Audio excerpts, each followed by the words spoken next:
Welcome to Creating Awareness, conversations that awaken, empower, and heal your soul. I'm Sarah, and this space is for the deep thinkers, the soul seekers, and the cycle breakers. Each episode will explore real stories, powerful insights, and transformative tools to help you return home to yourself. From trauma to self-love, shadow work to soul purpose, here we go beyond the surface together. All right, welcome Amanda. I'm super excited about today and having a little chat about what you do, and because you're someone I've never actually interviewed before, so I can't wait for people to get to know you and what you do and why you do. Tell us a little bit about you and just let's get this ball rolling. Okay. It's a very big question. Yeah, right. I feel like we could go in so many different ways because I do a lot of different things. Yeah. But with photography at the moment, my main focus is all the weird stuff. I really like conceptual art. I think it's such a great space for people to be able to just get out of the mindset of like, this is who we are and this is what we need to be. Yeah. I remember when I first started my business about 15 years ago, I really didn't think there was a space for people like me. I never saw people do the types of shoots that I was doing. And I was just like, oh, no one's going to be interested in doing these weird, dark, moody shoots. Yeah. But they do. They love it. Yeah. It was literally my second photo shoot. I put a call out and I had women coming in. We dressed them up as she-wolves and we had vampires. And then I started to find brands that sold alternative jewelry and clothing. And then I started to find makeup artists that never had a space to go and do these creative, fun photo shoots. And it just naturally progressed from there. Nice. It was my creative outlet that I did because I was working corporate Monday to Friday, 9 to 5. I can't draw. I'm not a musician. I love art. Photography for me is my medium where I can picture something and then try to create that. Nice. So I ended up moving into family photography.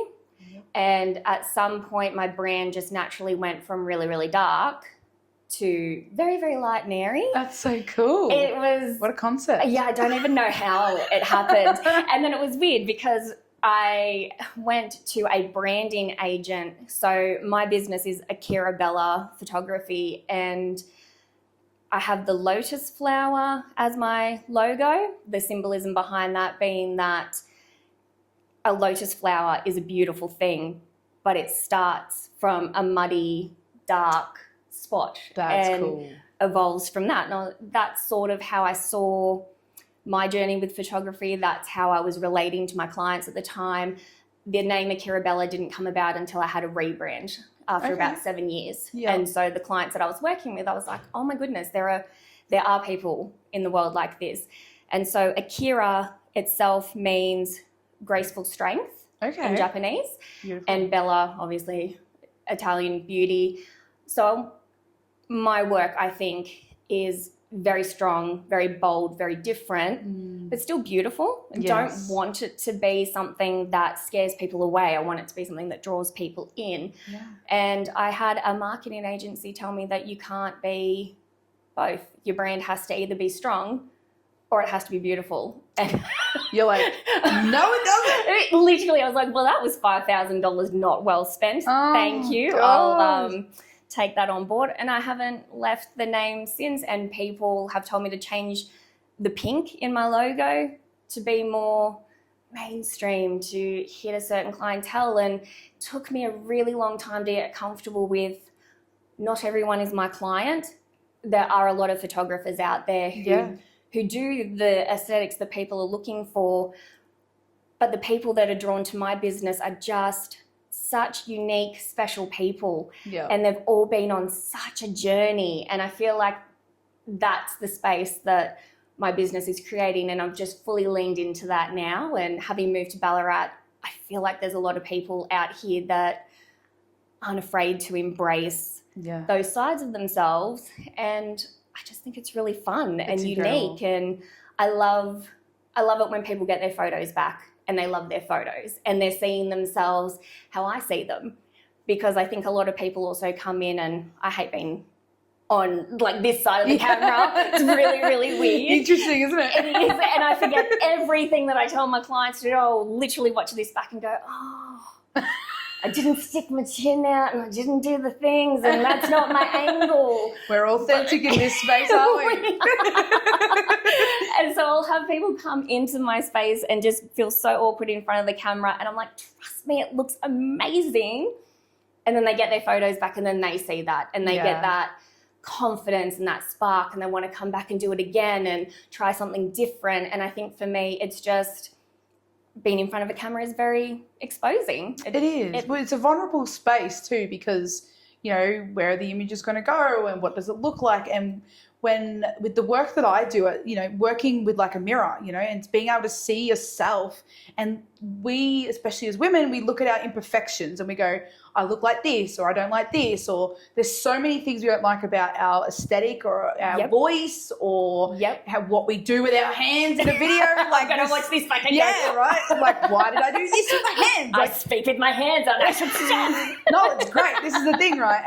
And so to be able to capture that and go, it is absolutely beautiful, can really build someone's confidence to go, yeah, well, you're beautiful in every aspect, and here's me capturing that, because you don't see it, because we do look at our flaws. And when you can highlight the things that it's like, freaking awesome, you're you. You know, if everyone looked the exact same aesthetically pleasing model style person, like what a boring world we'd be in. Absolutely. And the beauty standard is so different around the world. Yes. I've seen some incredible videos where they will show like what the makeup is in this country that looks beautiful, what the body shape is in this country that they consider beautiful, and then just watching that space evolve through time as well. Yeah.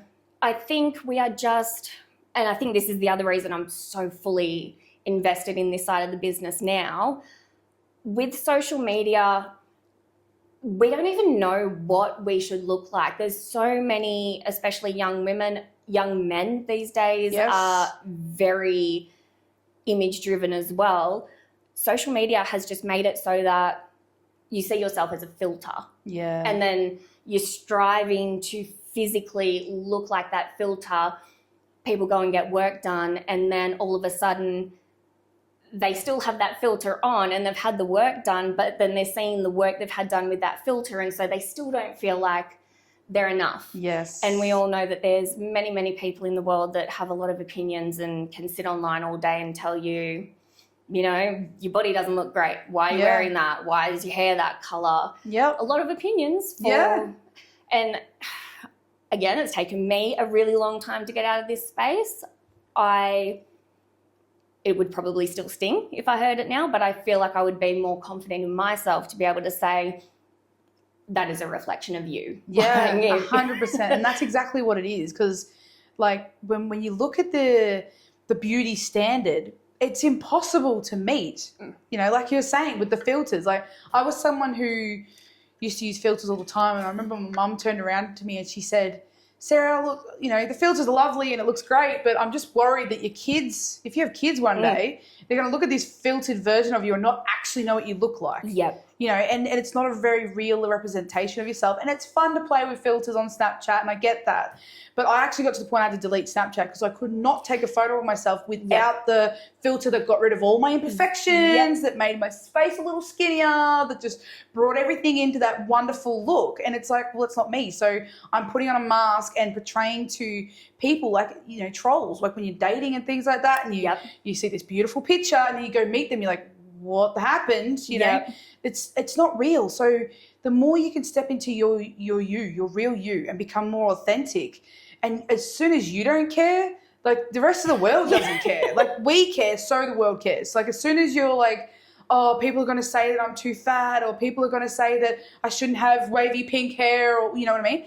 And as soon as they say that to me now, it's like, okay, well, that's your opinion and it's your desire. My desire is me, and I like me how I am. And obviously I'm happy to improve. I'm happy to work on my health. I'm happy to, you know, improve for me, but I'm not improving for you, you know, and that's where the power is. And that's what I love about these photo shoots, because that could be the seed that really plants it for someone to go, wow, actually I am beautiful. Yep. And all it takes is it's you just in a position with some nice lighting that just sort of helps amplify things versus a mirror in a bathroom, which hasn't necessarily got the best of lighting and isn't the best angle and whatever, can just show that this actually is you. Like, you know what I mean? It's incredible. And I love what you do. And I've always had a big fascination for photography and what it can bring out in people. It's incredible. I have to, like, I love photography in that it can take you down so many different paths and sky's the limit with it. I think as part of this journey with people being in front of the camera as well, it's a case of, it's not even just aesthetically pleasing. So like obviously I'll use certain lighting, certain angles, certain times of the day, but what really brings a photo to life is the personality. And this is the same with models and supermodels. Like they are literally, I mean, again, they get scrutinized for their body in that industry, and it's free game to do that because that is the job that they've chosen. This is why you can have people that are beautiful physically that don't make it as models, because you have to bring that confidence within yourself and your personality and your soul and your flair. That is what brings a photo to life. And I think this is why I do not do posed photography. A lot of my clients, I'm like, if you're looking for those staged photos, like we can, but they're always going to look awkward. They're just going to look like the same photo that you take at a family Christmas where you can get everyone together and huddle in and say cheese. That is a nice photo, but it falls flat. And it's the same with the photographer. The photographer, and this is one of the things that I'm passionate about with my business, I feel like a photo shoot is an experience and it should be treated like that from the get-go. I agree. And people should just be able to look at those photos and have a visceral reaction, an actual feeling behind it, because it's a good memory. It's not just a pretty picture. And that is part of the work, building that rapport with the clients to say, I know that you are feeling awkward as all anything right now, and I'm going to make you feel really weird because I'm going to ask you to do really weird things. You're going to think I'm crazy, and I'm telling you, like, you've just got to trust me. But then to bring that personality out of people as well and just get them to relax. And then that's my problem in front of, that's my phone. That's my problem in front of the camera. I have so many insecurities within myself, and then I'm overthinking things, and then I struggle to bring out my personality in a self-portrait. And I started to do self-portraits for that reason, so I could start to get familiar with my body, my angles, my posing, what it felt like to be a client, and just ways to get out of that headspace and how to bring that to clients and have them have a nice experience. And I really love that, because you're not just like, oh yeah, I'm a qualified photographer, just do what I say. You're like, you know what, actually it is pretty intimidating being on the other end.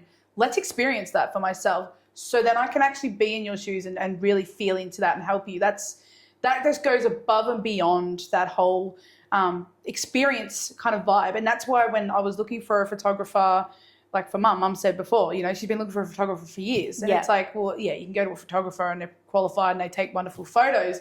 But for me, it's about the experience. I want to have a good day. I want to go, oh, remember with that photo? And you nearly fell on your face because we climbed that damn tree. You know, like just hilarious things, and we're laughing and we're giggling, and it's especially when it's a family shoot as well. You know, you can have all the little ones running around having a good time laughing, not like trying to force them to sit down and get the photo. Like, let's just be natural, let's have fun, let's play. Exactly. And I love the play, and I think you bringing out the natural essence of each individual is such a powerful thing that I think a lot of photographers kind of miss. I think so too. And I think when you're thinking technically, I mean, and again, this is part of the reason why photos can take a little while for me to get back to people, because obviously I want them to still look amazing. But the trade-off is to get those authentic, beautiful moments. The lighting doesn't necessarily, it's not great in every photo, because the only way to get the perfect lighting all the time is to have a static model. Even if you're shooting outside in natural lighting, kids are going to turn in a 360 degree. They're only going to look amazing in like one lot of lighting. So what do? Do you sacrifice the personality in order to get a nice photo? And for me, I feel like one of the things I really drive home with parents, especially with kids, is don't dampen their spirits. Like when you're coming to a photo shoot, yes, we want them to behave, of course. Yes, we want them to keep their nice, clean clothes. We want to do all of those things. But at the end of the day, we're capturing a memory. We're capturing a moment in time. Yeah.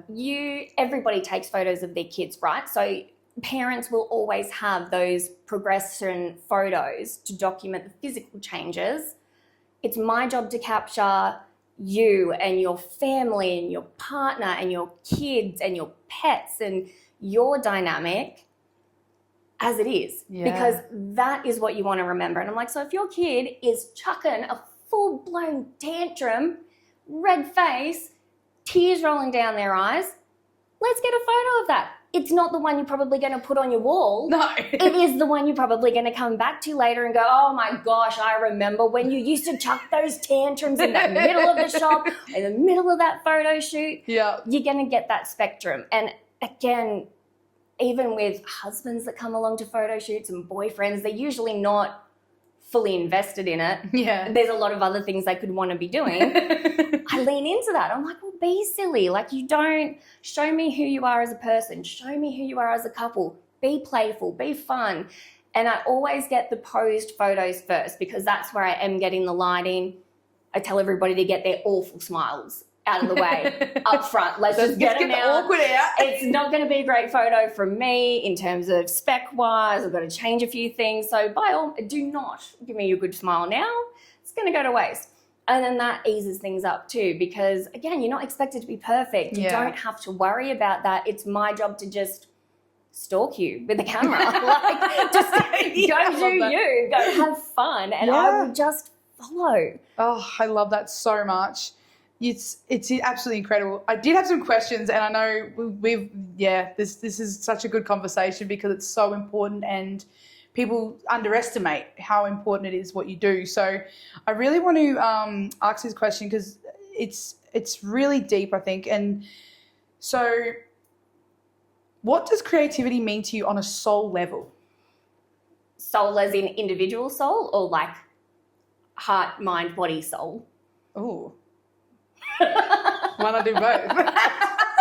That's a good question too. You're like, I'll throw a good one back at you. So creativity to me on a soul, like as me and what makes my heart sing. Yeah. It's funny because it took me a really long time to get comfortable with my creativity because, again, the space is opening up now, but when I first started doing this 15 years ago, there just was not people shooting families on black backdrops and doing those kinds of things. So for me, part of my creativity is, I don't know about other people, I get all these really amazing visions in my head and I can't draw them. I can't write a song, but I see these things in my head and they get stuck in my head and I really want to bring that to life. So I do like doing art and a bit of music and things like that. I'm just not good at them. So I do that to try and open me up creatively because we do get creative blocks. Yeah. Music for me will give me those images that I'm looking for. Nice. I'll hear lyrics and hear an emotion and I'll want to recreate that or evoke that. And I've always loved having an art diary and a journal. So I find that the best way for me to pull together a creative photo shoot is to start with my art diary, start with songs that I like. How does that make me feel? What colors am I seeing? What images am I seeing in my head? What did they do with the video clip?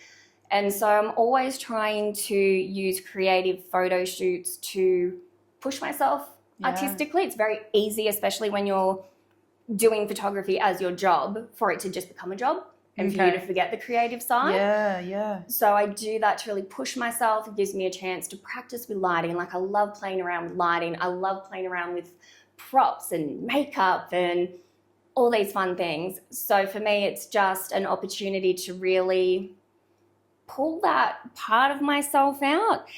And I just feel like, I don't know how other creatives feel, I feel like the work that I want to produce, I still haven't done that yet. And I feel like I'm forever chasing that thing, that one piece of work that just makes me go, oh, that's it. I could die happy tomorrow because that was the one. Yeah. And it's in there, and I'm still working out the process on how to get there. That's cool. But what do you think it might be? I'm hoping that it's going to be my portfolio that I'm doing for my diploma. So even though I've already trained technically and I had the qualifications and I have done the courses, I wanted to do the diploma because I was really feeling like I was stuck in a rut. Okay. And I just wanted to step away from my light, bright, airy, and just go re-explore new techniques, technologies changing, and just push myself. So I'm almost at the end, and the last thing is usually a portfolio where you get to pick your theme.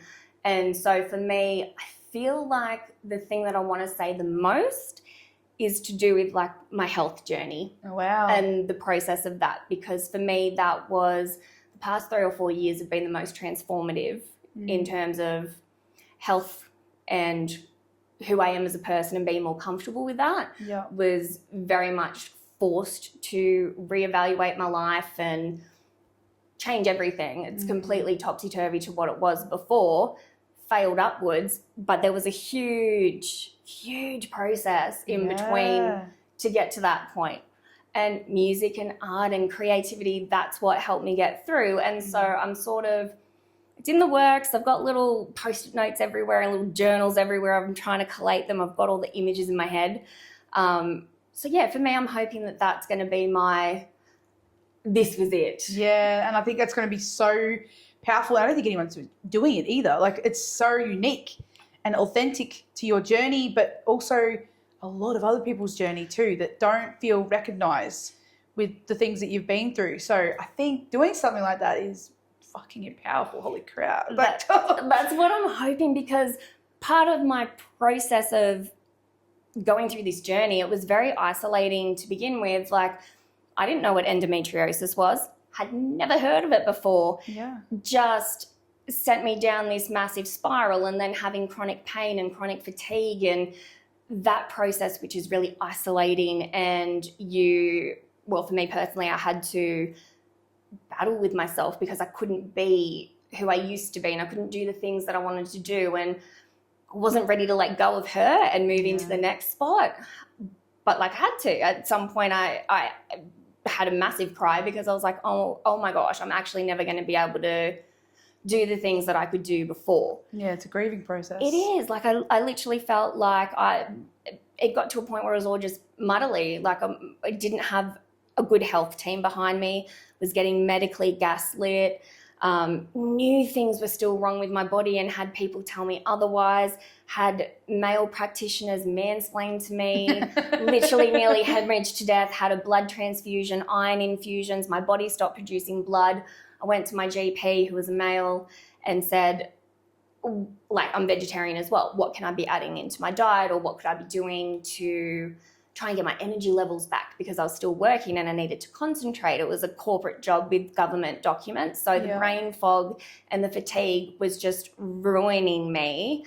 And he pulled out the depression form, the DAC form, to figure out how depressed I was. And I was so glad Mum was there for that, because she was the one that initially started to advocate for me. She was like, why is this form? Yeah. What is happening here? What is this? He literally said to me that I was tired because I was depressed. And I was like, I understand that fatigue is a symptom of depression. Yeah, but how have you ended up there? Exactly. I'm like, I don't think I'm depressed. I'm like, I really, really don't. This was very early on in my journey. Yeah. I was not depressed. I hadn't been through any of the rigmarole by this point. And I said to him, so you don't think that the fatigue is from having massive blood loss and being fully anemic? And he's like, no, maybe like a small contributing factor. But he said that he was finding a lot of people were depressed because of COVID. And I was like, so just stick you in a category, shall we? I got stuck in the COVID category. And then he said that people were depressed because they had to wear a face mask. And I really lost it at that, because I was like, I work from home. I don't have to wear a face mask because I literally don't have to leave my house. Yeah. And it was really very eye-opening, isn't it? And it's funny because this Amanda, this version of her, if I was sitting in that spot, would be having a very different conversation with him. But then because I got upset, that then went on my notes, and then they stopped taking me seriously. And I remember seeing their female GP, and she obviously read the notes, and I can only imagine what was in these notes. She was really, really rude when I first went in there. And by this point, I then did have my endometriosis diagnosis. And then as soon as I started to sort of talk to her, she actually went next door and had a go at him and said, I can't believe you did that to this poor girl. Aww. Like, this. She was, so... Oh, that's hard. Crazy process. But the amount of weird things that I heard, like going to hospital in immense pain because I wasn't on the floor crying and I was being polite to the staff. They just, you sort of just get left out there. And then when I did have because I literally had to then lay on the ground, I was in a full pain flare, got seen to by a doctor who said that my pains was from constipation. And I was like, oh no, I was like 8 or 9 surgeries in by this point. And I was like, I know what constipation is. This is not that. And just the amount of people that told me that, like, again, and this is part of what you do with your job, pain is obviously very much central to the brain and the central nervous system. And pain, hypothetically, depending on which way you want to look at it or which way you want to say it, pain is kind of not real. It's the brain that's emitting the pain signals. To let you know something's wrong. That something's wrong. Yeah. And my body was completely broken, didn't fully have all of my diagnoses, found out I have fibromyalgia, which, again, the irony being we were going through all of these processes to try and reduce my pain, and every surgery was making that pain worse. Yeah, wow. And now I'm stuck in this pain cycle where it's never going to get better. But this, for me, like, speaking to other women about my journey and then finding out, like, oh, you've got your own health journey. Like, one of our first conversations was for a photo shoot, and you're like, hey, I don't know if I'm going to be able to show up on that day because, you know, lady issues. Yeah. Same girl. Right. Same. Totally get it. We need to normalize it because that's the thing. We feel so isolated and it's like we're in a burden and we're living in a man's world where we're supposed to just show up 100% all the time, and we can't. We can't do that. It's not physically meant to happen. Back in the old days, we had the red tents where women would literally be off for a week. You would have to do all the cooking and stuff. Yep. They had a week to really let themselves rest, rejuvenate, let go of anything that didn't serve them, whatever the case may have been. And now we're just expected to just get up and get on with it. And they've proven that what we go through is, you know, quite like it's, what were they saying in the studies recently, that it's equivalent to someone having a heart attack is what a period pain is like. Like, it's pretty serious stuff. Yep. So for people to just dismiss it because we just get on with it because we do as women, that's what we've been conditioned to do. We are good at doing that. But when we get to a point that we can't, we're demonized for it. Exactly. And the whole, it's just a bad period. And then I think the other problem is that the women that aren't affected so much by this, again, trying to do the right thing. They're trying to empathize with you and put themselves in your situation. But I feel like it's one of those things where unless you've actually experienced it for yourself or you know someone who has, you can't possibly know just how bad the pain is and what a person's doing to function or... And then there's all that guilt that comes with it because, I mean, I know that my pain's not as bad as someone else's. I'm now also hyper aware of the fact that even going to a pain clinic, I was the person in the room that had the worst pain out of everybody else that I was listening to. And then I just saw it's like a competitive thing. Yeah, and I was literally sitting in that space listening to all these wonderful women just talking about how stressful their journey was, and I feel like even though I was in the most pain, I felt like I was in the most resolved situation. I feel like I'd already done a lot of the work. I'd done a lot of the homework. I figured a lot out about myself. And so even though I'm in this place to try and see if I can move somewhere better, if there's more that I could be doing, these poor women were suffering. They're stuck in their pain, dictating their life. And it really does dictate your life, and it takes a really long time to find ways to work with it. Yeah. And like now my life is just normal. It is what it is. I've figured out a really good way to exist as a human being, and I'm getting more comfortable with that. But the conversations just aren't there. And I feel like these spaces are so important because there's just not a huge understanding around it. And I do think that some women, we're constantly pitted against each other. We're constantly told to compete and to be the hottest and the prettiest and the skinniest and we've got to be everything. And I love the new Barbie movie. I know a lot of people didn't like I haven't seen it. I do love the speech around it's impossible to be a woman. Like if a woman like Barbie is getting scrutinized, what hope do the rest of us have? And then, you're told that if you complain too much about your pain, like that's, you're being a sort, toughen up. But then if you do toughen up, you then get told, you should be more vulnerable. You should tell people how you're feeling. I've had this with the hospital. It would drive me mental when I was having a pain flare. I'd have paramedics come to my house and I got told off once because I waited 4 hours before we called the ambulance. And I got told off for that. They're like, why would you wait that long? That's just stupid. And it's like, well, because I've been through this before. I know that you guys can't really do much for me.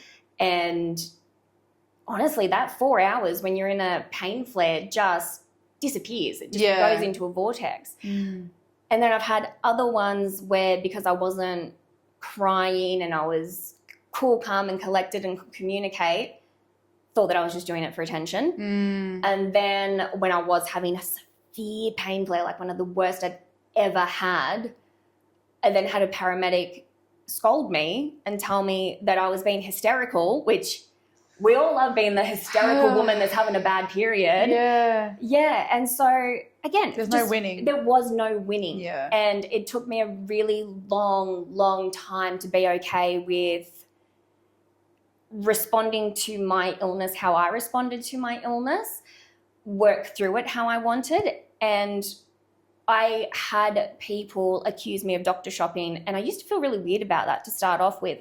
Like, oh, no, that's not what I was doing. I got to a point where I was like, yeah, absolutely I am doctor shopping. I'm taking responsibility for my health to find someone who can actually help me. Exactly. And not every doctor is right for every person. And I was just so fed up of people giving up. I was in the too hard basket. Yeah. And they just wanted to leave it there. So, yes, I was doctor shopping. I wanted to find somebody who was curious about the medical space and the holistic therapies and the psychology behind things.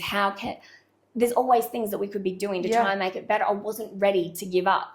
And amazing. And I just thought that's not for me to have that guilt of doctor shopping, that I'm well within my rights to find a medical practitioner that I trust. Yeah. Literally, your health is your biggest form of currency. Yes. We should be taking it more seriously. Exactly. And we should feel empowered to be able to say, you know what?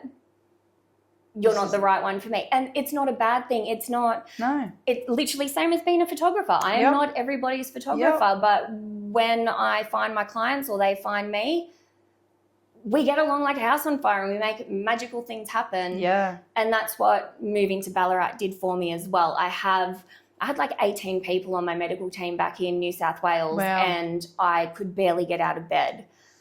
I now have, I think, about 3 or 4 people on my medical team down here, and I'm able to sit here, have a conversation with you. I drove myself here today. I'm having a really good day. We did photography shoots. You spend all day out in the countryside gallivanting. I did, and actually your poor partner, I think he came off worse than everybody else.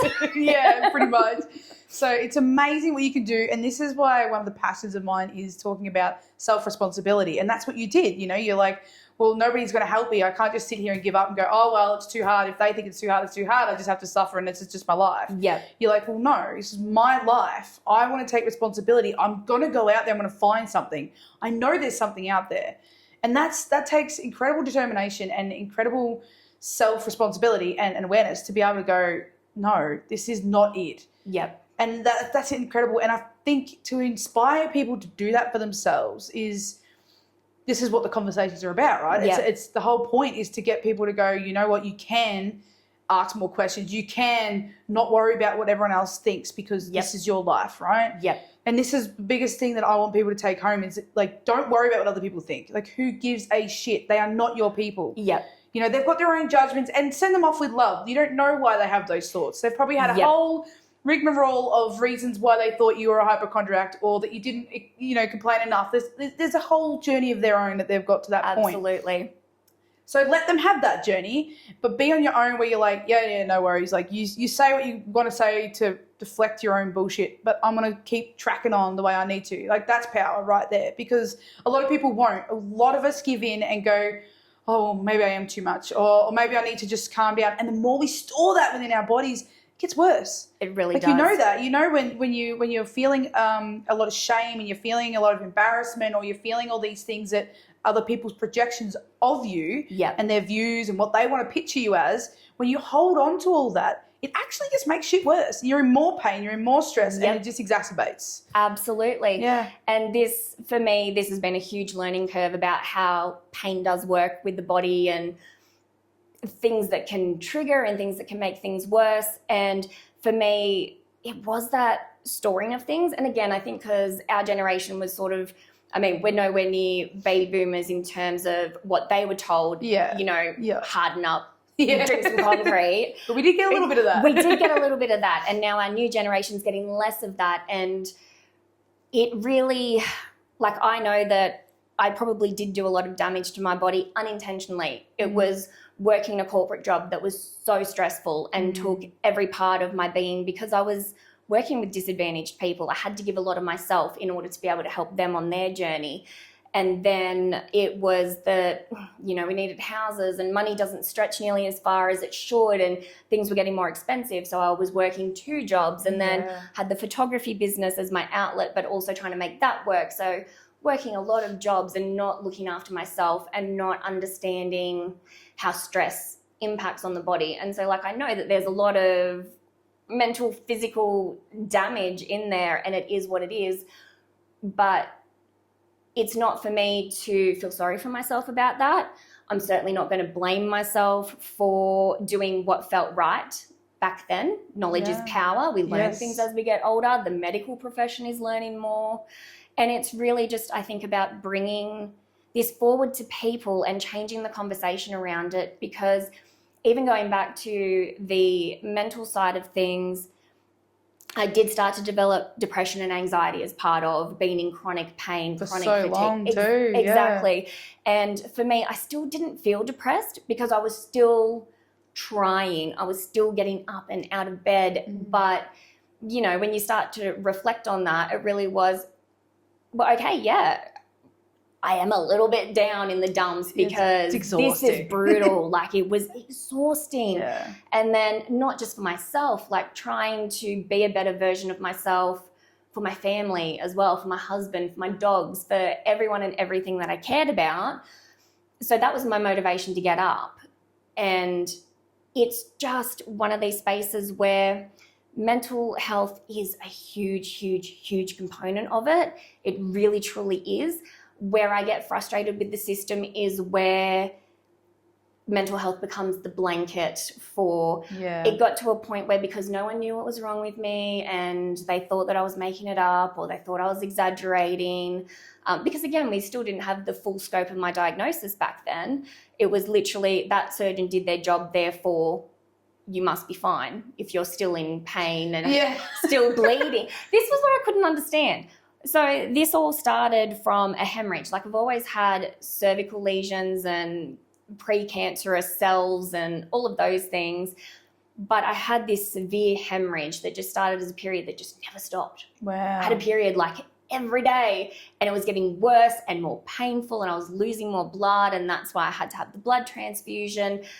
My body would adjust to the medications that I was on and would always find a way to break through. So I was on these tablets and pills and therapies to stop my body from bleeding, and my body is just stubborn like me and was like, hey, where there's a will, there's a way. And I just felt like every time the treatment got more brutal, which was more painful, when my body finally figured out a way to break through. And even now, I've had a hysterectomy. I'm still bleeding. Yeah. What? How? Why? What is going on? Yeah. So I was dealing with very physical proof that something was wrong. Exactly. And having people say, oh, no, it's because you're depressed. No. Depression doesn't cause hemorrhaging. No. What? Tell me how that makes sense. Exactly. When I look up depression, I don't see consistent bleeding. Yeah, exactly. Like, make it make sense. Yeah. And so for me, I've now found the right team where I'm happy to have the conversations around mental health now, because it is the component of the stress and the anxiety of chronic pain and fatigue and bleeding, not knowing what's wrong with me, having that in the back of my mind, all these thoughts. How these thoughts and these feelings then affect my central nervous system and how that translates into a pain signal and where that goes in my body. I have such a fantastic understanding now of how all of this works together. That's so beautiful. And it's just from great practitioners that are passionate about what they do and talk about it and explain it. Unlike back in New South Wales where I was told just depression, making it up, just deal with it. You had like 18 people to sort of tell you that rather than... Exactly, and nothing was working and people would literally give up on me because, again, things were getting worse. I've got an serious underlying health condition. Yeah. So, of course, these things aren't working because we're not fixing the root of the problem, but we don't know what the root of the problem is. Yeah. And I've got practitioners that are no longer willing to ask questions because, it's going to be... hard. It's too hard. Might have to think outside the box. Yeah. Well, I'm glad that you found a good team and that Ballarat's been a nice good transition for you in so many ways, because now you can really embrace the journey of it all. Like in New South Wales, it sounds like it was just hell on earth, really, because what do you do? There's no answers. Like it's a really full-on stressful situation. Now you're able to come out the other side and you can kind of go, wow, what is this showing me? I'm learning so much about the medical system. I'm learning a lot about my body, how all the mind, body, spirit all connects, like all that kind of stuff. Yep. And it's so important to have these journeys, yes, but to be supported in those journeys, especially when you're having something so quite physically happening to you, and it does require medical attention. So it's incredible to hear your story, because I think a lot of people would relate. It's a very common thing and it's very much not talked about. So to have this open conversation where it's like, gives them hope. There is hope, guys. Like, just find the right people. People want to judge you for it. Good. Go for it. Let them judge you. Absolutely. You got to look after you. Take responsibility for your life, because this is the outcome you can have. Absolutely. And I say this over and over and over again to women all the time. And again, I think when you go through experiences like this, I don't know, I feel like we all just naturally find one another, or I've seemed to gravitate towards these people. And find your tribe. Yeah, and like a lot of the clients that have come through my doors, like again, this is why I say we're a family. I can just be your photographer, that's fine. But most of the people that come through my doors, I have this connection with. And because we're in such a vulnerable space, we share stories. And so I've heard so many stories from the women that come through my doors. It's more often than not that I will have women with serious stories and serious health issues, and you wouldn't know it. And the one thing that I have always said and always advocate for is, let's talk about it. Let's make it normal. Let's, Mum and I have been talking about my vagina over breakfast and there's people looking at us and they're like, they're literally, the women are sitting there and their husbands are trying to, and they're like, like they're sitting there like eavesdropping.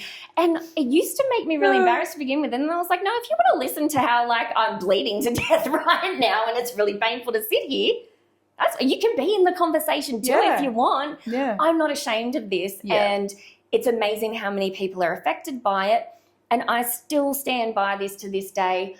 It is other women that helped me by having a conversation. And those conversations started in the strangest of places. So I was getting terrible sort of cystic type acne. It was very sore, made me very self-conscious. I've always had pretty good skin. And this stuff was just painful. So I went to like a laser clinic to go and have some like more, I didn't want a facial. I needed extra stuff to help my skin along. The person that I was there with for like 2 years while she did my skin, her and I just did not stop talking for like the hour. And I don't know, we got onto the topic of gynecological issues, and she disclosed to me things that, you know, she hasn't told anybody else. And I still, to this day, remember this conversation clear as day. She said, I do not like to give people recommendations for doctors or specialists because, you know, she's done that before. She's been burnt by that when people have had a bad experience. But she just felt compelled to give me a snippet of information when I was like, I cannot, for the life of me, find a good GP. Why is this so difficult? Yeah. And she pointed me to a clinic where I cried tears of happiness when I first met that doctor, because it was a female-led clinic. And literally the first conversation that GP had with me was, I believe you. You don't strike me as the sort of person that would make this up. I don't really think you're here for sympathy. I feel like you're here because you're trying to get better. And she literally just said, I don't know what the problem is. It sounds like it's going to take us a really long time to find it, but I believe you. If your tests come back, if your blood tests come back, if your scans come back clear, that's not going to make me not believe that you're not in pain or that you're not bleeding to death. Yeah. And that made me cry, just tears of happiness. Like, this is validation. This is all I want. I'm not crazy. I'm not hysterical. Like, I'm physically here because I want to be better. Yeah. If I wanted to live like this, I just wouldn't see you guys. No. I would just sit in my hole and tell the world how sad I am. Well, exactly. And then from having conversations with them, I then found other specialists, and then, I don't know, I felt like there's quite a lot of practitioners that I didn't find on my own. I found them through word of mouth. It was just random people that I've spoken to and just had a bond with, and just went, oh my God. And actually, this particular woman, she's absolutely gorgeous. Found out she lived in my neighborhood. She used to walk her dog past my house every day, and loved to go see her. If she saw me walking through the shopping center, she would run out, give me a big hug, and she was just gorgeous. Absolutely just loved her to pieces. And I wrote her a card to say, you have changed my life. And even though I'm moving out of the area because where I am here, I was like, you were the link for me that got me to my endometriosis diagnosis quicker. And you put me in touch with people that do take me seriously and take my care seriously. And this is why I always say to women, do not be ashamed to talk about it. Same with men. We're always saying to guys, like, you don't have to bottle up your emotions. Like, you guys go through shit as well. Yep. Talk about it. Yeah. And I think we do need to keep working on that stigma of it is okay to have conversations, difficult conversations, uncomfortable conversations. Yeah. You just don't know if it's going to change your life. And it did. It changed my life. Yeah. And this is the thing. This is what this could be doing for someone else, to be going, I was ready to give up, but I heard you guys, and this is what's going to make me push through. Like, and this is what's so powerful about women talking, about anyone talking, really. Like, there's some males that I've had big conversations with where it's like, wow, holy crap, you know, like when you get those people that are just so open to their experiences, their journey, and willing to share and give value to people and help people realize that that doesn't have to be the end of the road. Like, don't give up. There's going to be hurdles. Hurdles are inevitable in life. Yeah. So just get really, really good at getting uncomfortable. That hurdle's going to come. Get uncomfortable with going, well, shit, where else can I go?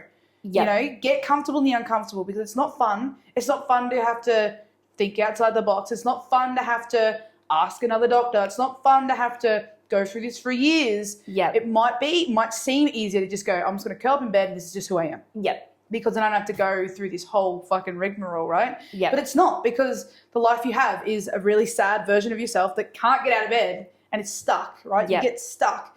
To be able to push through and go, you know what? I'm worth it. I am worth getting out of bed. I am worth finding out what's going on, because there's got to be something out there. Like, that is power. It really is. Incredible.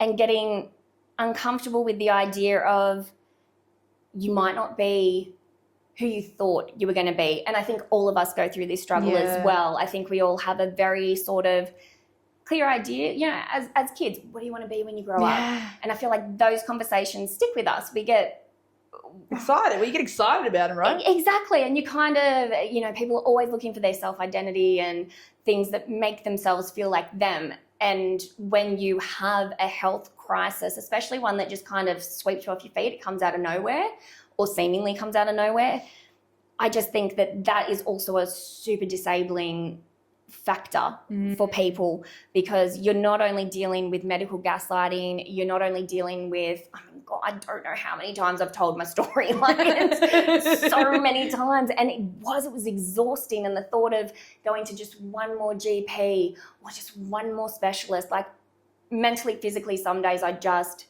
did not want to do it. Yeah, of course.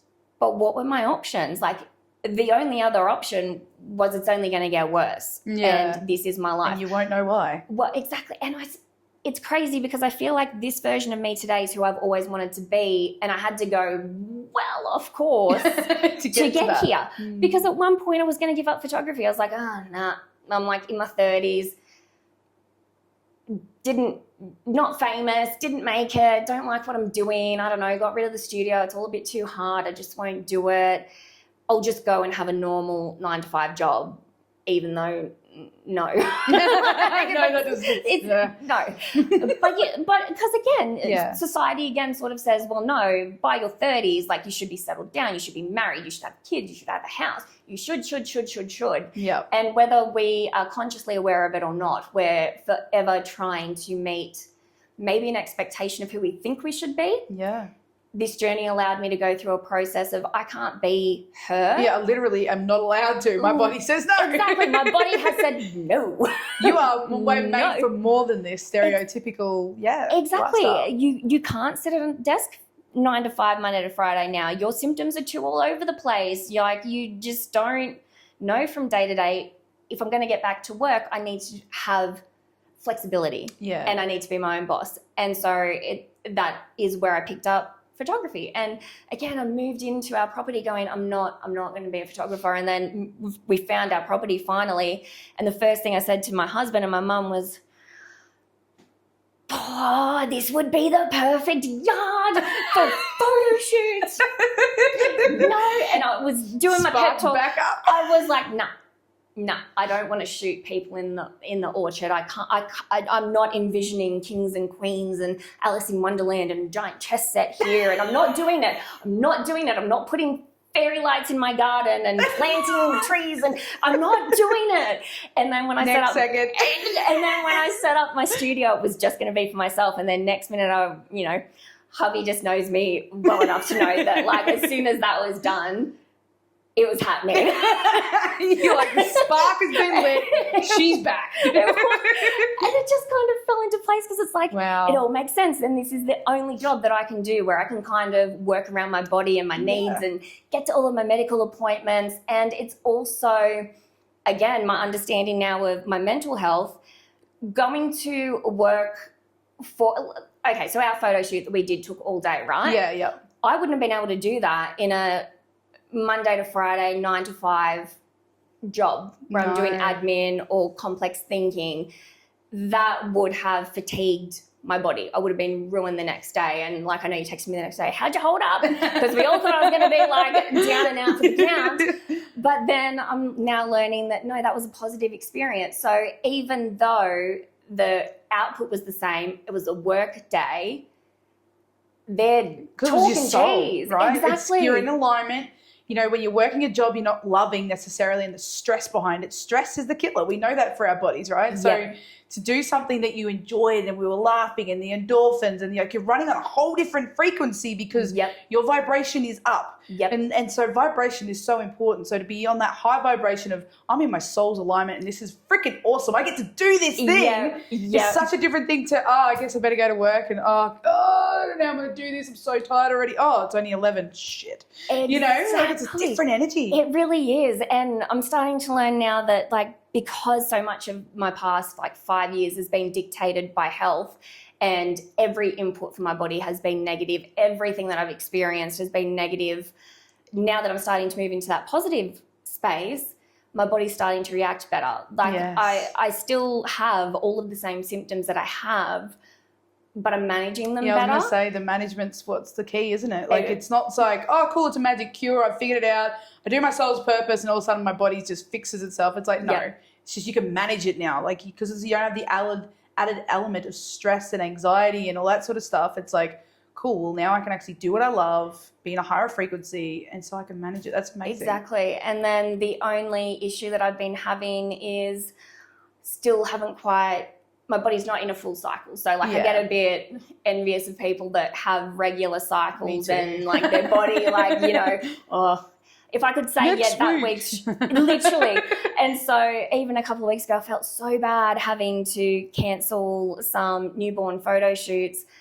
I don't know if my body was fatigued or if I got my timings wrong, but yeah, I anticipated for the following week to be my off week, but it hit me like a ton of bricks early. Yeah, does that to me too. And trying to explain, like for the most part, people are beautiful, understanding. And for me, it's more of a, I don't want to push through this one. If it was another photo shoot, probably fine to push through, but dealing with babies, I don't want to put anybody's baby in any kind of danger, and it's really stressful for me because that's my key thing, and you have to have such a heightened sense when working around babies. So I was really lucky that 3 out of the 4 were really accommodating and really understood, and I just felt awful. But it was one of those things where I was like, no, I'm learning that I can't push through these and I shouldn't push through this. But again, if I was in the workplace, I probably wouldn't have that luxury.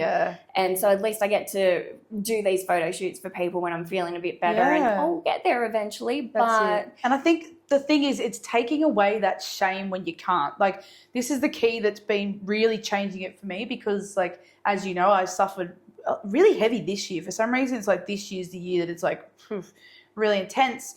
And so it was like I was having a week off. I was, you know, unable to function. I was like calling people up going, do you have anything that is stronger than freaking Neprogeezy? Because this ain't cutting it. Like, I need strong shit. And it's like, it's either a hospital or whatever you got. Like, it was getting really bad, right? Yeah. And then I did a menarche ceremony, and I've really just started to really tune into my body and start to honor it, because I would push through. I'd go, oh, but I can't because I have a business to run, or no, I can't because I've booked this thing in, and I would just push through and I give myself excuses as to why not. And as soon as I started making the different choice and going, you know what, I am going to honor my body. I'm going to let everyone know that, you know, if I have group circles or if I've got an event, I'll give them a heads up. Just so you know, this is a thing that happens.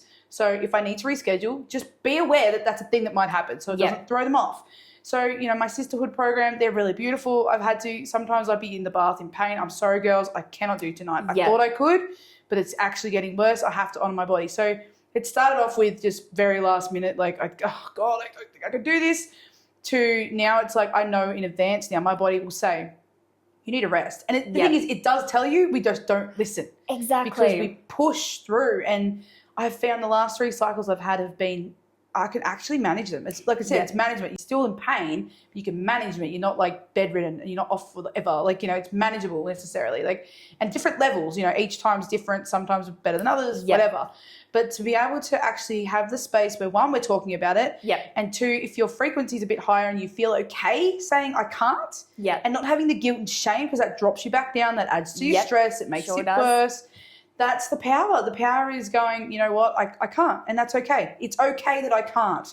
Exactly. I'm not freaking Superwoman. Like, And I think too, it then, I mean, and this is why 3 out of the 4 were really understanding for me, because when we brought down that wall, and I apologized profusely, like, especially when I was feeling a bit better, it took me a couple of days to get through this particular flare.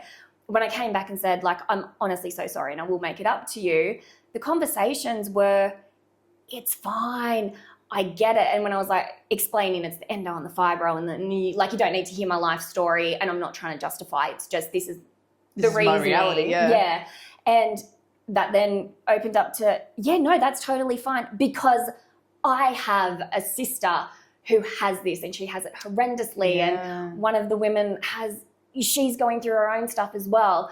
So again, by us giving ourselves permission to let our bodies do what it needs to do, it's having this positive effect flowing forward, because it then gives other women permission to go, actually, you know what? That wasn't the end of the world. The world kept turning, things still kept happening, we still met the right outcome. Like, there's very few situations that are actually dire. 100%. And it's so true, because we build it up in our head. And this is where the mind is so powerful, because it's like, they're never going to talk to me again. They're going to tell their friends. They're going to put all these reviews all over my face. They're going to say our shit. Like, we put this such a massive thing. And then when you get to the other end, you're like, oh, of course. Like, obviously. And it's like, oh, shit, you know. And then, like you said, you ripple effect on. By you saying no, you give other people permission to also say no. Like, oh, well, actually, maybe when you go to rebook that shoot, she may not be feeling 100%. Yep. She's not going to feel bad going, well, actually, I'm actually not feeling too good today. Like, is that okay? Like, yeah, of course. You know, you work with each other, and this is the society I want for us. This is what this is the kind of people I want in my journey. Is people who can go, because I remember I was that person when I was younger where someone would cancel because they didn't want to or whatever, and I'd be like, I get so upset because it's inner work, right? It's reflecting something about you. It's like, oh, well, I obviously don't feel good enough, or maybe they don't like me, or maybe, you know, like there's things there. If you're feeling activated because somebody has cancelled or they've had to reschedule, it is annoying. I get it. You know, you've booked this day, you've scheduled it, whatever. But the trusting in the divine is so important, because I've found that whenever I've cancelled something or something's moved, like I was meant to do Site K this week, right? Yep. How much cool shit have I managed to do this week because I'm not doing Site K in Melbourne? Like, I was pretty upset that I had to I have to figure out what I'm going to do with that now. But it's like, well, there's a silver lining always. And it's like having that mindset to go, well, okay, well, what else could there be? What else could there be? What does this mean? Absolutely. You know, and there's so much power in just you being able to adjust. You know, things are not as organized as you think. Like, just let shit flow how it's supposed to be, because that's the power. That's incredible. And this was one of the big parts of my journey where I've been learning to just sort of give it to the universe, or everybody has their own version of a universe or a belief or a spirituality or whatnot. I mean, there are some people that just think we just die and end up in the dirt and whatever life is what it is. And I kind of think, bleak. I personally, you know, love looking up at, I literally say to my husband all the time, like, look at the sky. Yeah. How can we possibly think that this is it? And like, how bleak to think that when you die, you just die. And so I do believe that energy is energy and can't be destroyed. It gets transferred and it changes. And I mean, people probably think I'm crazy. I probably think I'm a bit crazy, but I mean, it's nice up here. Like, you're right. It's fantastic, and it's liberating. And I have found that good things happen by the more good that I put out into the world. And I do really believe that energy receives like for like. And I come from that space knowing that I got told I complain a lot, and I was like, I'm just commenting on how life is. And I still put it to that. I was very insecure about that at one point, and now I own it. I'm like, yeah, because sometimes you do just need to say things are shit. Yeah, like, be real. Like, you asked how my day was. It ain't great. This is it. And if you think I'm complaining, well, I mean, I'm looking at it from, I'm giving you my honest experience with the world, and I'm opening up for a real conversation. But if you want me to just say good things, that's fine too. Yeah. But for a really long time, I took on the blame for that. I was like, I must be the problem. I must complain a lot, and it still didn't reconcile, because I was like, I do. I pay a lot of attention to the world, and I listen to people, and I look at things, and I feel things, and I experience things very intensely. But just because I complain about it doesn't mean I'm not over here doing things about it. Yeah. And I, to this day, say this to everybody: whinge at me, vent, cry, be angry. Yeah. Tell me how you're feeling. I want to know. Yeah. Where I think complaining is actual complaining for the sake of complaining is when you do nothing to fix it. Like, if you are having a shit day and it's just one of those days and tomorrow's better, brilliant. If you are in a really tough situation, work is stressful, or whatever is stressing you out, talk about it. Yeah.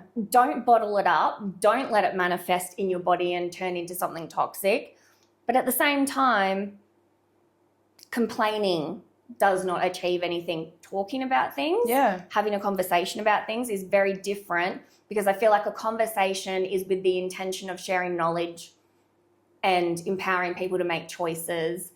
and giving you that pep, like letting you let go of those negative Yeah. thoughts and emotions so that you can just get them out. We all know that sometimes you just need a little cry Yeah. to just feel better. 100%. But where I think it turns into complaining is when It's repeated and you're actually not doing anything to fix the situation. And that's where I get frustrated, because I just think there is no point complaining if there's no action behind it. Like if you're happy to do this and that's how you want to live, it is what it is, and that's fine. That's how you chose to live your life. But then again, when you're an empathetic person, and I think like us, where you absorb people's energies and feelings and emotions, you can be invested and you can want things that are better for themselves, and learning to also then take that step back and honor your own space and your own boundaries. It's taken me a really long time to get comfortable saying no.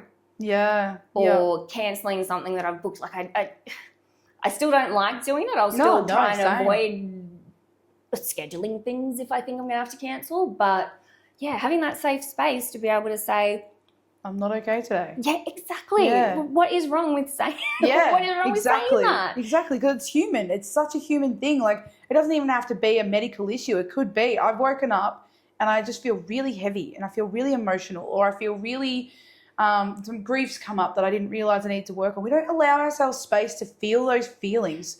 We just push through them, and it just gets worse, because the reason shit comes up for you, whether it's medically, whether it's emotionally, whether it's whatever, it's for you to sit with and deal with and figure it out. Like, it's not there to just go, oh, I'll deal with that later. Oh, I'll deal with that later. And also this big pile of shit you're going to deal with later.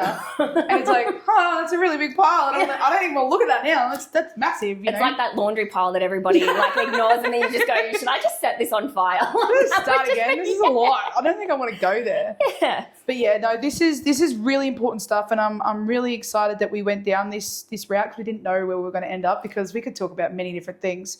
But I think it's so important because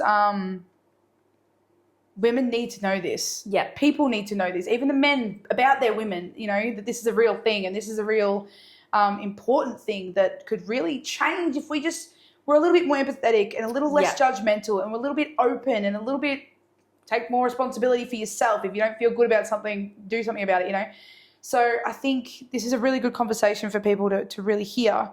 I just want to sort of ask one more question. There's so many, but we'll do another part podcast. 2, part 3. Yeah, there'll be more podcasts. It'll just for be sure. like an ongoing thing. It's a month. So we'll catch up every month, shall we? All right. So, what truth have you uncovered about yourself through empowering others? And what clients have changed you? Ooh, interesting. So, that is a deep question. Yeah, I like deep questions. Yeah. It's funny because there are a lot of clients that stick with my mind. Like, there's really not many clients that haven't come through the doors that I don't remember. There's a few that it was just a photo shoot for them, and that's fine. For the most part, most of the people that have come through, it's been interesting because, again, it is that uncomfortable space, and it is that really, you are sort of forced to look at yourself in that space. And so I've women that are just stunning, flawless, someone that I would want to aspire to or have their body or have their life or whatnot, still come through my doors and are so insecure. And it can be from really weird things, like they've got an eyebrow that they don't like and they want it edited in every photo.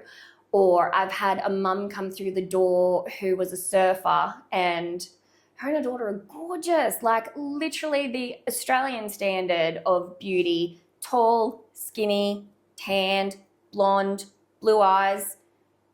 If you're going for a textbook definition, especially 10 years ago, that was it. Yeah. And the amount of retouching that I did to her was more than I have had to do to someone that's outwardly insecure, because when she looked at herself, she wanted me to edit the muscles in her legs. She had really toned legs from surfing, and she didn't like that. Wow. And she was skinny and healthy and strong, but she wanted me to edit her so that she was smaller and smaller. And it got to a point where, look, I'm all for, I retouch myself as well. I'll give people dark circles around their eyes. We might just lighten them a little bit. I believe in a balance. Like, I don't want to Photoshop somebody to the point of they're unrecognizable. But growing up as an insecure person, I was very overweight as a kid, smart, not a great combination, full of bullying. Yeah. It was a terrible time. But I remember my school photos. I didn't want mum and dad to have it in the hallway because all I saw was the pimple that I had on my face. And I was just me now would just go, that pimple is not you. Yeah. And if that is the one thing that's stopping you from liking you seeing yourself, well then let's fix that. Yeah. That's easy done. So I do try to find a balance. I want people to love their photos and be proud to display them without going gung-ho on the editing. And so I did say to her at one point, I physically can't edit you any smaller because you're next to your 5-year-old daughter and you're smaller than her. So I have to be mindful that we literally could do this forever. Look amazing. Exactly. I'm at some point you're just going to have to see what I see. You are stunning. So that has been really, it was challenging when I first came across it, because you sort of think, who am I to tell somebody about how they feel or how they should want their photos to look, or how do you get them to see what you see? How do you say to somebody no, I think you're stunning. I think all the women that come through my doors are stunning. Everybody has a beautiful feature about them. There should be something that we all love about ourselves. So for me, the clients that have really changed me and my perspective, it really forced me to sort of look at my own insecurities, because then I sort of thought, I don't want to project those onto my clients either, and I don't want to make assumptions for how they feel about their body, but I know what would make me feel better in a photo. How do I bring this experience to these beautiful women that walk through my doors? How do I make them feel just stunning as who they are as a person, and how do we make that shine? So I've had quite a few come through my doors that made me really just realize that I think almost every woman in the world is insecure about something, which really made me buckle down even harder on that. You can be strong and you can be beautiful and you can be all the things you want to be, you can be. And so let's explore that in this safe space, and let's get you excited to be you. Let's explore these sides of your personality, because again, you have this opportunity to either go fully vulnerable and you're just you in front of the camera and that's what we explore, or you could be like me and you just go, you know what, I don't know if I want to be me right now. I want to go be an ice queen. Let's just chuck twigs in my head. Exactly. I love that. And I think there's a lot to be said. I think people find themselves through those journeys as well, because I have. Same. Allowed me to access parts of myself that, well, they're inner versions of you, right? When I did that Viking photo shoot to kind of tap into my inner warrior, my inner goddess, it felt cool. It was so much fun. It's still me, but it's tapping into a version of you. And is it the playful, childish version? Is it the wild version? Is it the, the sexy boudoir version? I so want to do one of those. Just saying.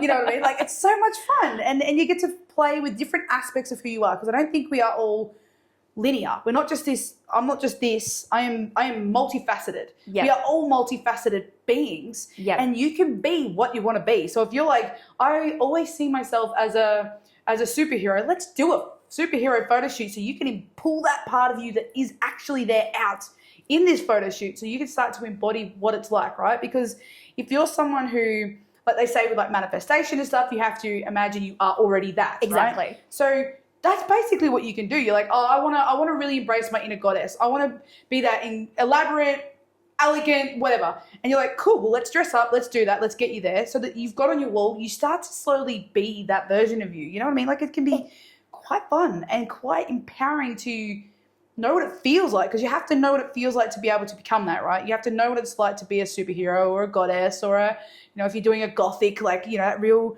dark stuff, the shadow side, whatever. Embracing that, feeling into that, having fun with that, and that's what you say. It's about the experience.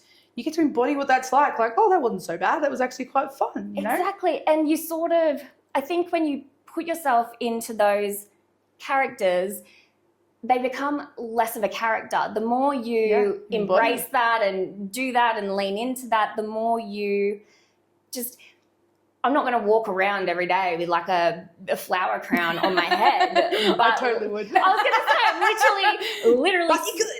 sitting here right now going, it's totally on though. Yeah. And it's funny because it's such a way of self-discovery. And I think that the biggest thing that I've learned from this process is that photos are important. Yeah. They literally document everything. And for me, there really is sort of two whole worlds when it comes to photography. You know, we've got the Instagram, TikTok, Lifestyle Snapchat, thing. like all of those types of photos and those types of filters and those types of aesthetics. And I think in many ways they're very damaging. That is not somebody wanting to embrace a character or try to explore a different part of their personality. That is them trying to physically change exactly and mask who they are, and just being constantly bombarded with, again, a societal standard of who you should be, what you should look like, what's pretty enough. Whereas with this type of photography, it's really about documenting, again, what do women look like at this point in time? Our photos in 100 years, somebody might actually know what legit looks like. And literally goes, oh, God, I didn't know there were still Vikings around in that day. Is that a reservoir dam I see in the distance? Like we are not burning down any castles here, but like we're picturing it. But again, it's that, okay, this is what women did in this time. Like this is pretty cool.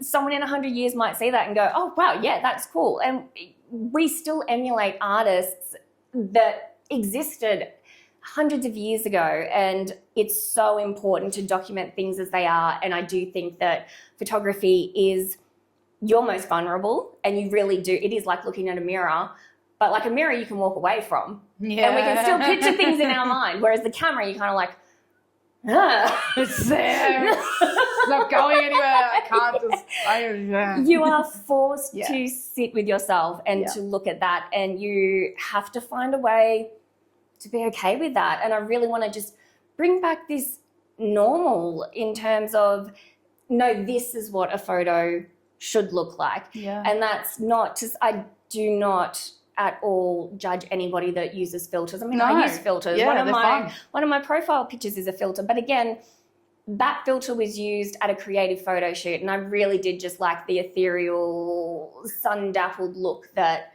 the filter gave me. And of course, it made my face look so much better. and again, this was a real life side-by-side. I had my filtered version that I loved, and I used that as my display. I still use that as my display picture. Yesterday, I found the originals of them and went, Yeah. I can see why I used the filtered version. But again, this is what I'm trying to then circle back to with the clients. Like, how do we make ourselves feel comfortable being who we are and being okay with that and having some fun with it? Exactly. And I mean, I think we all know, we all get told things are photoshopped and you don't believe what you see and blah, blah, blah, blah, blah. Like, we hear all of that. It is not the same as experiencing that. And it is hard work, hard work to be truly happy with who you are. Yeah. Because there's so many trolls. There's so many, I mean, and it's not even just the trolls. I think that the trolls are so effective in what they do because, again, as you were saying, it's more of a internal you. Something has activated inside you to have that reaction to a person that you have never met ever, who has an opinion of you based on a picture. Yeah. And again, we're trying to bring back the essence of, who cares? Yep. That is not you. That one picture does not define you. And I think that's why I work really hard to bring the personality out, because again, it's just reinforcing it's not your physical body and what you look like that you like. I have changed nothing about that. You like looking at you because you're seeing your personality. And I don't think we see that either when we do selfies and take photos, because again, we're not in that headspace. It's not somebody else making you laugh and making you do weird things and try new things and having this friendly experience. When you're taking photos of yourself, you're still judging yourself and you're still trying to get good angles, and so it's not the same. Exactly. I really do feel like these photo shoots just help people hopefully see themselves in a better light, and it makes me so happy when some of my most insecure clients have come through my door and now they're wanting to come back for more photo shoots and people talking about boudoir photo shoots, like the things that are really, really confronting, and now they just want to let's do it because they feel safe with you. And that's the thing, it's finding someone who you know you can feel safe with. You know they're not going to exploit you. They know they're not going to make negative comments towards your body. Like, I've heard some experiences with people having boudoir photo shoots and it's like, you know, oh, well, we better cover that up because you won't like it. It's like, you've just assumed I don't like my thighs. Well, exactly. That's fucking rude. It is. And this is one of my own personal practices is trying not to bring my own personal biases to the scenario. So for me, no. I will never be in short shorts. Yeah. No. But does somebody else who has a similar makeup to me have the same insecurities as me? Yeah. No. Exactly. And it's, again, that thought of, I don't want to be hypocrite. I think we are so much meaner to ourselves than we are to other people. Oh, 100%. I literally try to remind myself all of these things that I'm saying about myself. Would I ever say that to anybody, even someone that I don't like? No. And I also thought, am I even thinking those things when I look at another woman or a guy? No. Yeah. I literally have never seen a bigger woman who's got voluptuous bodies and curves, and so I think she's stunning. Every time I see a bigger girl, I'm like, God, we pick on ourselves because we're big.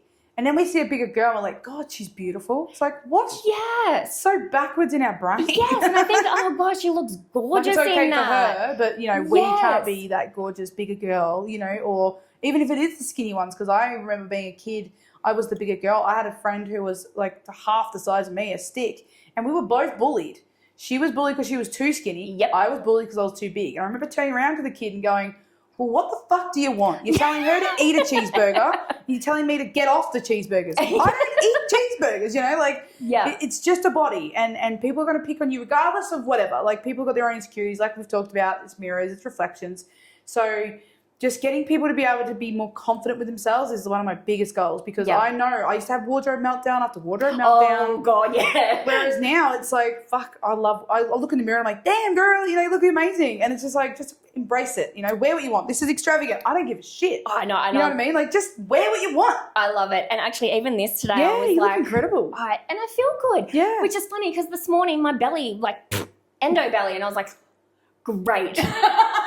Right as we're about to get on camera. Okay, here come the trolls. Yeah. But again, it then comes back to me, like 5 or 10 years ago would have been like, oh no, can we just do like just a voice? Like, I don't need to be on camera. But now I'm in this space where, okay, what's the worst case scenario? What if somebody does see this video on YouTube and goes, you talk too much, you're really fat, no. Yeah. Cool, dude. Who are you? Yeah. Do I care about your opinion? Probably not. No. Do you know anything about me? Like, do you know my health struggles and my journey? Like, I used to be 160 kilos. I'm like 110 kilos now. Yeah. I would have been mortified to say those numbers out loud before, but yeah, I'm the same. I'm not back at 160 kilos. I might not be the 78 kilos that I used to be.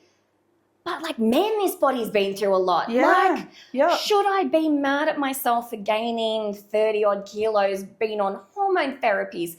I'm going in for my 14th surgery. I was not able to eat because everything I ate, I vomited because I was in so much pain. So I'm putting on weight even though I'm not eating. Yeah. And, like, my body's just gone nuts. And I know I've done the work. I know I still get up every day and try to move.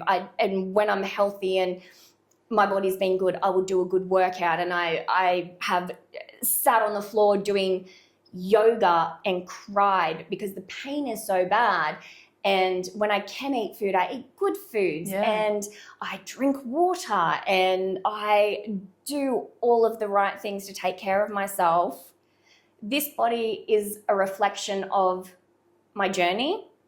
This body is, it's funny because I'm going to say it's not unhealthy. Like my bloods are great. Yeah, exactly. I don't have cholesterol. I don't have a problem with my sugars because I'm eating healthy and doing the right things.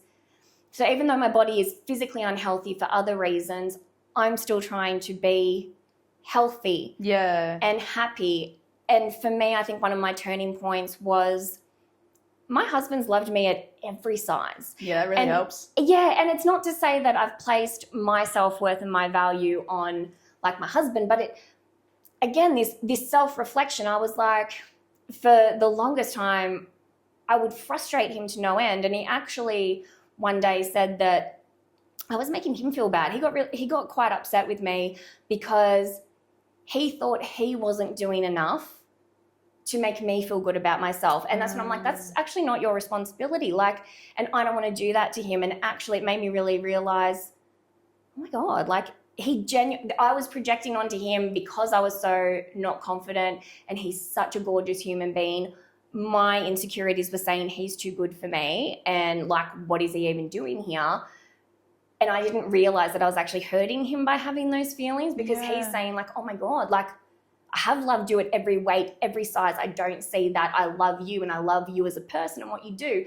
So even that in itself made me realize us being self-deprecating doesn't always just affect us. Yeah. It does affect other people. And then I also think like this energy that we then put in, we would never be this mean. No. To another person. No. We wouldn't even think it. So why do we do this to ourselves? Yeah. And then we're just allowing, again, the narrative of saying it's all right for trolls to tell us that this is how we look and 100%. Feel because that's how we feel on the inside.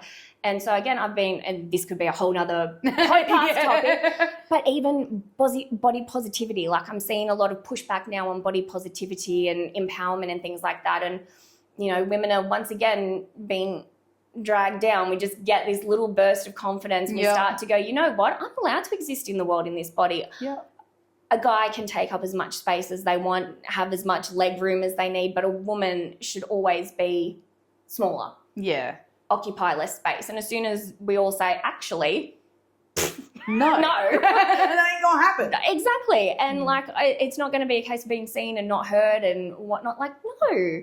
No. And I feel like as soon as we start to get that confidence, it's very powerful. Yeah. And women empowering women, women empowering men, women empowering children, women empowering people is a powerful force. It is. And I think it's disappointing to then see the inevitable backslide where we try to just But I think that's where we just get to a point where we just have to not care what other people think. And that's where like a lot of the work I do with women is helping them to not give a shit, you know, like that whole concept of if I said to you, oh, your blue hair looks stupid, you'd be like, I don't have blue hair. What are you talking about? Like you wouldn't get upset about it. You get upset about it because you already think it yourself. Yeah. So if you don't think it yourself, like if people say shit to me now, I don't think it about myself anymore. I used to. Now it's just like water off a duck's back. Okay. You think I'm this. Okay. You don't know me. So cool. Yeah. Good for you. Absolutely. You keep going on with that. I'm just going to keep doing my thing because also, right, the biggest thing here, doesn't fucking matter. There are bigger things in the world that are happening. Like we care so much about what we look like, and I think it's a deliberate distraction. If we are so focused on what we look like, we're not worried about the things that actually matter. Exactly. So anyway, we'll leave it at that because I'm pretty sure this podcast is going to be like 2 hours because we can talk for days. I absolutely love this. Like it's so juicy. But honestly, thank you so much. It has been an honor to have a conversation, to understand your journey more, to hopefully women can really understand this and really see the importance of what you do, the person you are, the journey you've been on, and to not feel alone in it as well. So I really appreciate that. And we'll definitely be on again. We will. For sure, because there's just so much we could talk about. And you'll see us out and about doing heaps of stuff because we got heaps of stuff lined up anyway. And I was going to say, I feel like there's so many good things in the pipeline for us too, because again, I feel like we're just sisters from another mister. Yeah. I like literally was drawn to you from the minute like I never met you, and I was I like, know, oh, we're gonna be besties. Like, so weird. Like, I've never had that before. It was like, oh, I know her. It's like, I don't though. I've never met her. Why am I so excited to see her? What the hell? Am I going on a date? We've both got partners, but am I excited? So yeah, I think it's beautiful when you find your tribe, when you find your people and you elevate and you can really go on a mission. I think we've got similar missions, and I think that's what it is, Yes. you know? So I think it's important to find people who are on a similar mission to really drive that home and to really amplify the message. So yeah, absolutely. thank you so much. And I was gonna just say, I'm hoping that other women are watching this podcast and think, that's a really cool message. That's what I'm trying to do as well, because I think another huge thing for you and I is we want to build community. Yeah. We want to build those connections because it's so isolating to go through all of this alone. And I do think that there's so many incredible women, especially in our immediate area. We're all working towards the same goal. Yeah. Let's be stronger together. Yep. Let's all podcast. Let's run groups. We're all in this together. Sorry. But the great thing is, literally, you can pull someone to pieces and help them through their emotional turmoil. And then if they're feeling a bit rubbish, be like, you know, it's going to make you feel great. Go see Amanda. Yeah, go and then if I accidentally break somebody at a photo shoot, I'll send them back your way. And we'll just, we'll keep building each other up and build up all our clients. Yeah, so, I love that. I think it's so cool. So where can people find you? What are your deets for? So akirabellaphotography.com.au, my website. Getting there? It's getting there. It's actually still, ironically enough, a lot of my airy, fairy, bright stuff because I've got 4 hard drives. I had no system. Wasn't going to be a photographer, so I didn't worry about it. And now I'm paying for it. So there is a little bit of my work on there, but all of my new work I share in bits and pieces on my socials.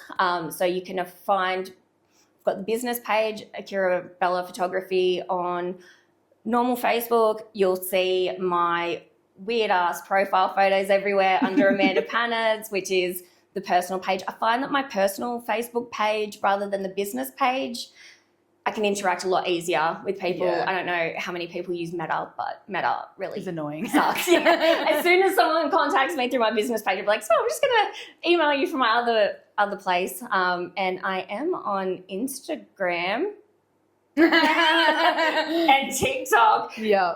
We're going to get better at it. We're going to get better Yes. at it. Yes. So it's in the pipeline. So we need to get better with social media stuff because that's where it's at. But yes, and also you can also reach out to me and I'll line you up. But I think it's really important that people can find you. And if you feel inspired to get a photo shoot, do it. I highly recommend it. I had so much fun. I could have spent like another 3 days continuing what we were doing, but it's getting dark and it was late and we were meant to be elsewhere. It turned into oh shit, we gotta go. And it's amazing how much that happens. My dad makes a really mean coffee, so a lot of my clients have sort of, after their photo shoot, just hung back at the house because why not? I don't have anywhere to be if you don't. We literally sit and have a chat. And love that. Again, it's that connection. There's a lot of people that feel like they're a little bit stuck and it's just nice to get out of the house and do things and be in a safe space. Say whatever you like. I have a really dark sense of humor. I get myself into trouble a fair bit. So, by all means, if you are that type of person, come chill. Yeah, I'm your vibe. It's fun. Thank you so much. No, I'm so excited for our next podcast. And stay tuned. Check us out on socials because you'll see what we're up to. And till next time. Absolutely. Bye. Thanks for watching, everyone. It was so much fun. I hope you had just as much fun as we did. It has been awesome sharing this channel with you guys. So if you like it, please hit subscribe, share with your friends, get as many people listening as you can. This just helps bring awareness to those who really need it. So thank you so much for your support. It's so much appreciated, and I look forward to talking with you all very soon. Bye.